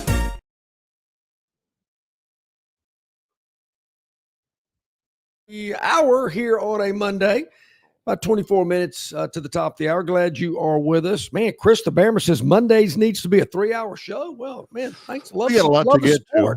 You know, we got to, we want to leave you wanting something. I mean, we cover everything we possibly can. Before we get to the Victoryland 777 topic wheel, another thing from over the weekend, Cameron Young wins the PGA Tour event, the Wyndham Championship over the weekend. That is his first PGA Tour win. He becomes the 1,000th different golfer to win an event on the PGA Tour down through history. Yeah, wow, that's amazing. This would be on the topic wheel, so I didn't want to jump in on it, but and that's all I'll say about it. Now we can put it on the topic wheel. Cameron Young, there he goes. He wins it, wins a bunch of money. But here's the story that may not be on the topic wheel. Okay. Auburn golfer Jackson Coyvan. Yeah. I think he's a rising junior or a rising senior. Jackson Coyvan, 68, 66, 65, and then a final round 67, tied for 5th in the tournament. 14 under par. He has made 4 out of 5 cuts. The only cut he didn't make in his last 5 events was the U.S. Open. And he is going to be something. Everybody on the PGs, he's an amateur, obviously. Is he still an amateur if he plays collegiate golf? Well, because, I mean, those guys are making money. He made a pretty good check time for 5th. I believe that if he takes the money, he will relinquish his amateur status. But you can take money from Byron Smokehouse. I guess you can. And still, and anyway, but watch out for Jackson Coyvan. He's returning to Auburn. They start school on Wednesday, and Auburn golf is going to be terrific again. And he may be, we talked about Nick Dunlap, and Nick had, former Alabama golfer who was off to a really good start as an amateur in some of the pro events. He's had a good year, but Jackson Coyvan may be the next big thing. Well, here's the way I see it, Barry. Nothing against Cameron Young or Jackson Coyvan, but I mean, was the field really that difficult? I mean, were the big dogs playing? I don't know. Check the leaderboard. If you say, okay, he finished tied for 5th, but if you say that, 14 under par, but who is he playing against? Yeah. That goes directly in the face of John's other rationalization whenever he talks about, well, the outfield walls need to be all the same because it's different in one place than the other. I said, well, every golf course on the PGA Tour is different from every other. Sometimes 14's a par 5, sometimes it's a par 3. And John says, well, in golf, you're really playing just against yourself. You're playing the course, they say, but it's certainly it doesn't matter whoever else is playing. If you're playing the course the way you're playing, it doesn't matter what Cameron Young. I disagree with that because you got the Scotty Schefflers of the world, Bryson DeChambeau's of the world. You're going to have a tougher field. I mean, this is what I've said about the Masters and the U.S. Open. You got a much tougher field when you're playing in the U.S. Open than you do in the Masters. And I'm not there again. I'm not discounting anything against this, but I just kind of wonder how strong the field was for this event. It kind of What's it? Wyndham? Is that a hotel chain or something? Yes, it is. I don't know if it's one of the upper echelon PGA Tour events, but that's just me. I don't want to, put something on. Bless his heart, he can always come up with something. Off the top of his head, he can rationalize something. I mean, it's his superpower right here. I don't even know where a Wyndham hotel is. I got to look it up. But there's a whole family of Wyndham hotels, and they're very nice. But here's what also caught my attention, Barry. When I looked this up at one of my favorite Auburn websites, and I'm just looking for some, recap of football scrimmages and things of that nature, which there was a lot of it up there. But then I see this, this article about this young golfer from Auburn, and it's right up there. Of course, my first thing is, well, things must not be going well on the football field if they're putting this story up here. Yep. Again, rationalization. I know Auburn basketball made it to the Final Four, and I know Auburn baseball was really strong this year in the NCAA tournament, and I know they've got a really strong golfer. But I see, hang on, let me reach into my back pocket. Yeah, I still got it. Hang on. The football team hasn't been very good. Let me play that Uno card for you right there. I just thought, he can always have that going for him. That's why Auburn needs to go 12-0. So he'll actually give some credit to some other sports instead of Auburn fans. Would you rather see Jackson Coyven finishing 5th in the Wyndham Championship or seeing Auburn winning a national championship in football? He's always got that working for him. Yeah, well, I think I know the answer to that. Even though they did have a great spring on the athletic calendar, Auburn did quite well. But is that what the fans really care about? No. It's not a perfect scenario. It's not perfect at Auburn. Tisk, tisk, tisk. I get it. It's great that the golfer's having a great year and the team has done well also, and that the basketball team got to the Final Four and baseball team did well. They had a really good year. Yeah. Had an early exit in a super regional at home, I believe, if I'm not mistaken. To the team that played for the national championship. Oh, see, there you have it. Hey, if you can do it, I can do it too.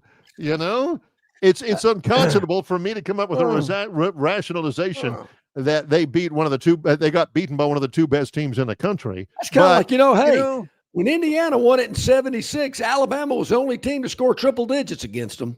You have to really hunt for that stuff. Most people do. John's got it right there. Yep.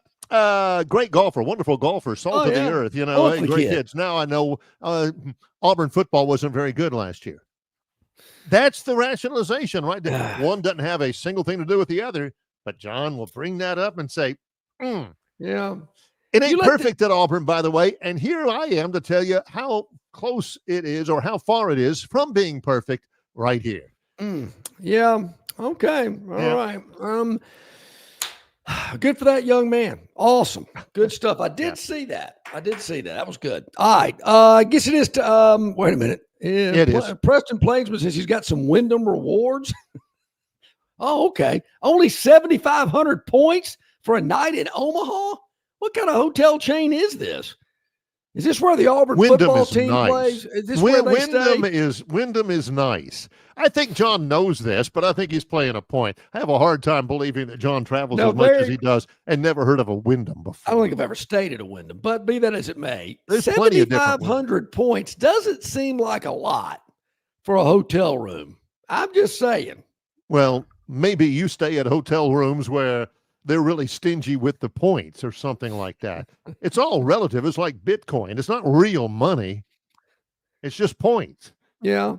Well, there again, where's that Auburn, when they bust back from South Carolina, did they stay at a Wyndham in Columbia? Kind of sounds like they might have. Because somebody wrote articles about crappy hotels, bus rides, smoothies. Limiting smoothies. Yeah. Yeah. So, but I do, from what I understand, 8, Barry, 9, 10 years ago, something like that. Yeah, from what I understand, my sources over there tell me that they've ramped up the hotel chains where they stay. There's no more buses over 100 miles. I mean, if the trip's over 100, they're flying. So I'm glad to know that they've changed that. And he will take credit for that change. Yeah, well, himself. Yeah. If I had been beating that drum, they still might be at a La Quinta. Who knows? Well, I'm beating the drum for the Victoryland 777 Topic Wheel. Yeah. Who knew? Was it a knee-jerk reaction that I said there's an Auburn golfer who's doing very well, and all of a sudden, boom, here comes Auburn football's not very good, and they stayed at La Quinta, and the Wyndham's not very good either. I've never been to their hotels. And come on, Cam Young, I mean, John pulled out the big guns for that one, and I was just giving somebody a little bit of a acknowledgement. Woo! Oh, yeah. How about this one? Bill from Baltimore. Who else was beating the drum about that dinky north end zone scoreboard? And they finally did something about it. But it was some pressure involved there because John has a very tight limit for scoreboards. It can be too big. Yeah. Or it can be too small. It better be just exactly right. You feel like, Goldilocks and the Three Bears. All right, because the one they did build, way too big. What are they thinking? Way too big, way too expensive. Now that other one, way too small. Come on. You got light bulbs in the scoreboard. I heard people complaining about the retina in their eye being damaged because that thing was so big and bright. Particularly if you're in the end zone, had to turn around to look at it. One day, they're going to listen. All right, so the Victoryland 777 Topic Wheel is up and going. It's warmed up. It's stretched out. There are 6 topics on today's wheel. We have not seen these topics. We do not know what they involve. We're seeing them for the first time as you are. So let's spin it. Brought to you by Victoryland 777 Casino, exit 22, I-85 in Shorter, Alabama, where you can be a winner too. Are we going to stay on Portland Pickles? Big shove. Big shove. Big shove. Does the fight take place? Oh, yeah, the U.S. Track and Field Championships. Noah Lyles, who is the defending Olympic champion. This is the 200. And the crowd reacting to that as well as they see it in stadium. A fight at a track and field event? Ooh. And Noah Lyles gets in front of him. He's trash talking. He says, what are you doing? What are you doing? What are you doing? On the outside joins these two now in Tokyo. And Bednarik is on the right. He says, man, you ain't got to do that. You're good. Oh, that wasn't a shot. Come on. There's that a was a little tap. Yeah. Noah was trash talking. He's got a little zest for living. He's been the most successful sprinter in the world for the last several years, including the Olympics. And Bednarik set a personal best over the weekend. So we got nothing to be trash talking if there's ever been a fight at a track and field event. I'm sure there has been somewhere. I remember when Mary Decker Slaney got knocked down by Zola Budd in the 84 games. I thought Mary Decker hadn't hurt herself. She'd probably taken a swing because she was little. Zola Budd was about 90 pounds. She could have beaten her. I do remember that. Yep. Hey, Mal checks in about the chop block conversation real quick before we spin the wheel again. Yeah, let's not get caught up on details. Don't mess up John's chop block riff, okay? Lee Ziemba probably. Here's the thing, Mal. And if you want to, if you're not accessing that, Mal says, hey guys, y'all keep mentioning Zimba being called for a chop block. The alleged chop block was called on Pugh and the infamous Chaz Ramsey. I don't remember Chaz Ramsey. I remember Ryan Pugh because he's been a coach ever since. Here's the deal. I think they got called for 2 chop blocks during the year, which ain't a bunch, but it was Auburn. And it was, some of John's buddies, and so it'll live in infamy, right? That's way. Don't get caught up in details. The truth don't matter in this, Mal.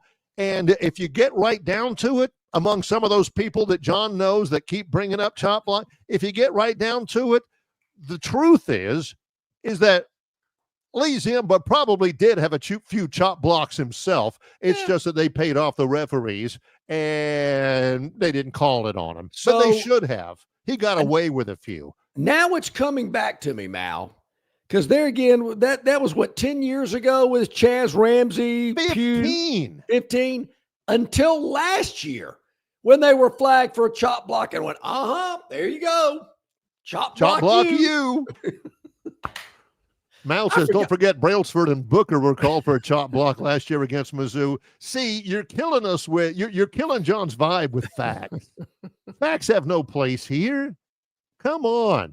Daniel says Auburn should have never recruited another player named Ramsey, which is probably a fair That's point. true. Mal, I do, now that you brought it up, I do remember that happening last year. For some reason, it doesn't stick in my mind as much. Is why. that one from years gone by? Probably because Doc NBA made some comment like, can you believe those guys chop blocking again?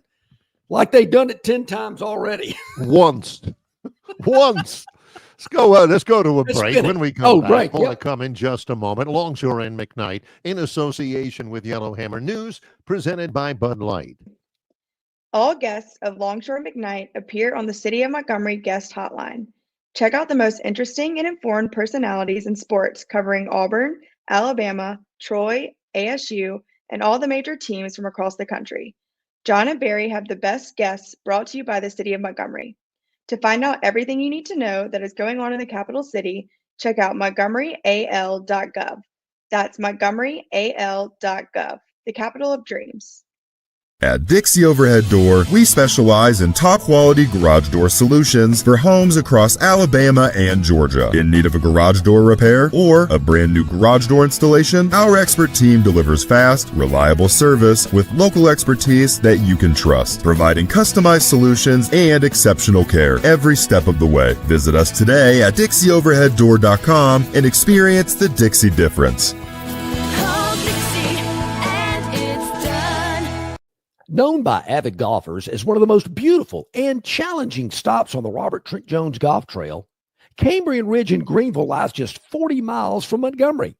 It is well worth the ride for any golfer looking for 27 holes of jaw-dropping golf.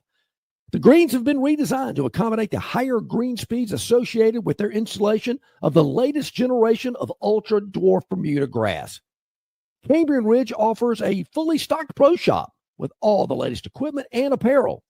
Great food and beverages in the clubhouse can be enjoyed both before and after your round. Get your group together and hit the trail. Go to rtjgolf.com/Cambrian Ridge for tee times and more information. All righty, back at it, about 7 minutes to the top of the hour. Let's get that Victoryland 777 topic wheel ready to go. It is loosened up. We're going to spin it. Gurn Jr.'s Victoryland 777 topic wheel. Victoryland, where you can be a winner too. Ooh. Hip drop. Oh, there was a rule about the tackles. And this is a form of tackling. Salvon Ahmed for the Colts. The NFL has banned it. That's where you come behind a guy and you leave your feet and you drop him with your hip, and a lot of times you land on the back of their leg, the Achilles tendon and all that kind of stuff, and it's banned. You can't do it. Evidently somebody did it in the Colts practice, and whoever it was should be. And it's known as a hip. It's known as a hip drop. Yep. You'll recognize it if you see it. You come from behind a runner, say you grab him by the back, and you leave your feet, and basically your hip, you drive into the back of their legs, and you land on the back of their legs while they're in full run, and you can blow out a knee, you can tear up an Achilles tendon, you can break a foot and all that kind of stuff. It's hip drop. Yeah. Bear that in mind. By the way, later on, I don't think he addresses this. Later on, we'll have an interview that we did with John McDade, the SEC coordinator of officials. Later on, we might have something from Andy Britton, who's an SEC official as well. So we'll catch you up on some changes. There have been several of those. Yeah, this is. I don't know of an Auburn game where I've ever seen a hip drop before, but I'm going to write it down just to see if I can. So he's getting tackled. This is it. This is it. Yeah, and he comes and he drops him and he lands. Basically, you get and you can't have that anymore. You cannot do that again. I mean, to me, that's not premeditated. That's just in the normal flow and play of a football game. How's a guy supposed to tackle him? I mean, you're supposed to go low. You're not supposed to tackle high. You got to go low. Should he have gone even lower?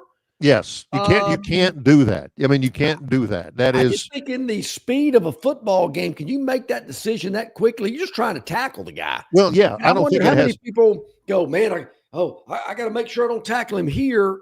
I just don't think you can make that determination that Yeah, quick. I don't think you can judge intent. Hey, I didn't mean to. Well, it doesn't matter. It's the same thing with spearing or or leading with the crown of your helmet. Hey, I didn't mean to. Doesn't matter. You did it.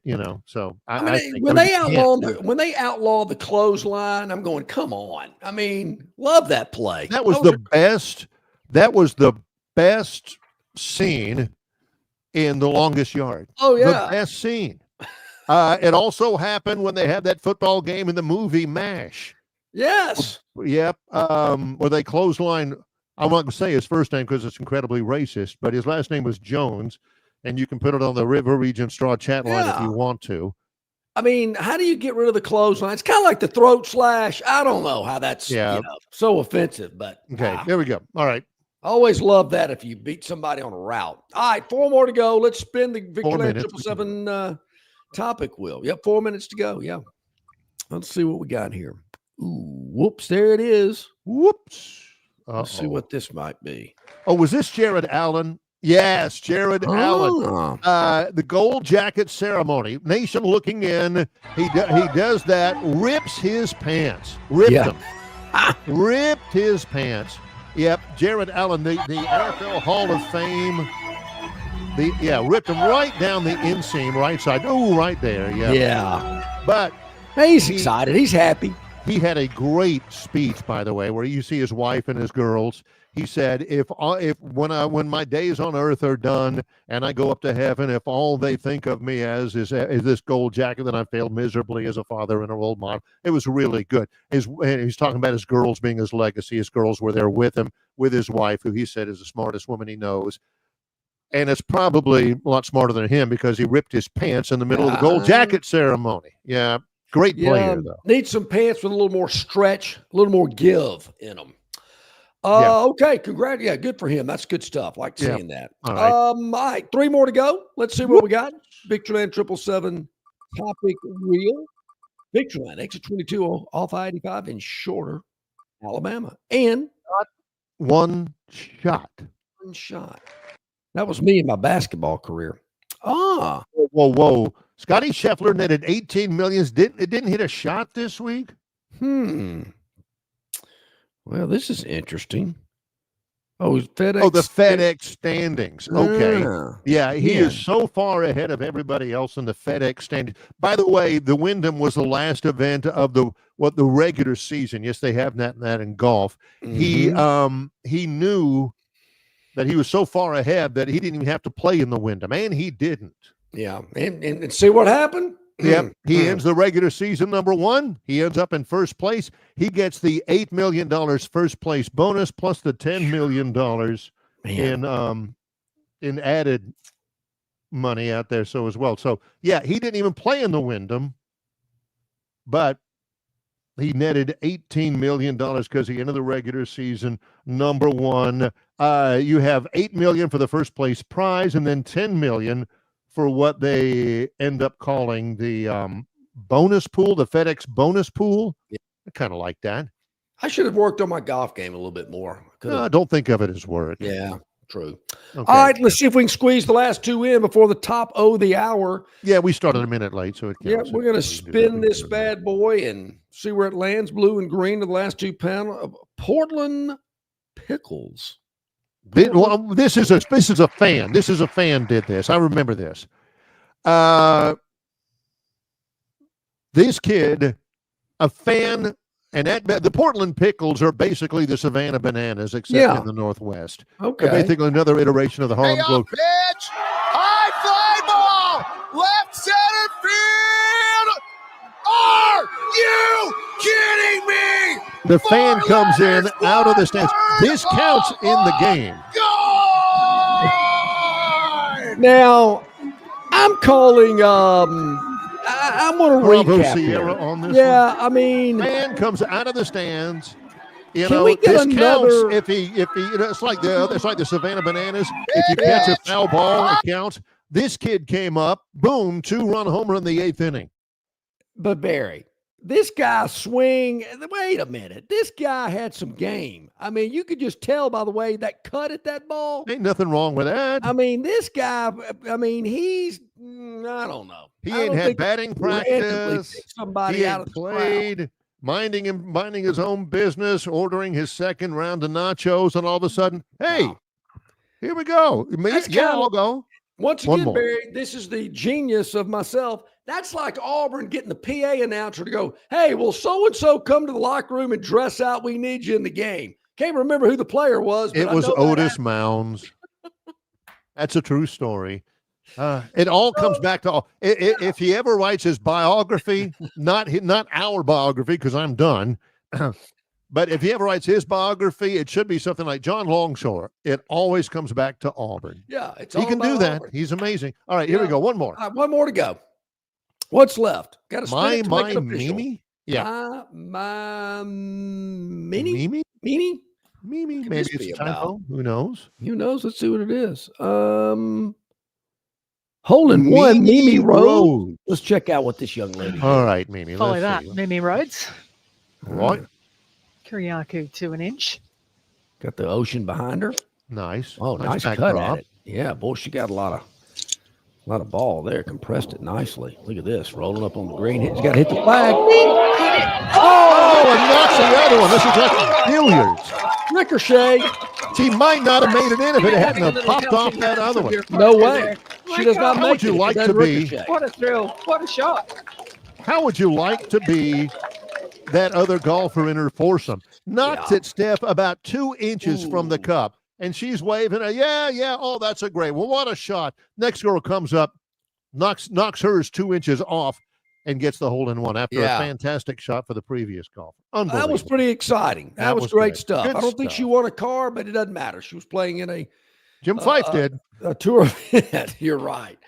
All right, Barry, tomorrow, Brian Matthews, auburnsports.com. He'll let us know what's been going on with preseason camp. Also, Travis Ryer on YouTube talking Tide. We'll touch base with Travis as well. We're lining up some of our friends from around the league for our tour of the SEC. We're going to get that going between now and the start of the season at the end of this month. So we got a lot going on as we inch ever closer to the start of football season, and we can really put baseball in our rearview mirror and not talk about it again till next spring. Unless the Braves start doing really badly again, and then John's going to do that. Appreciate everybody watching, listening, liking, subscribing, the whole schmear. For John Longshore, I'm Barry McKnight. Longshore and McKnight in association with Yellowhammer News, presented by Bud Light.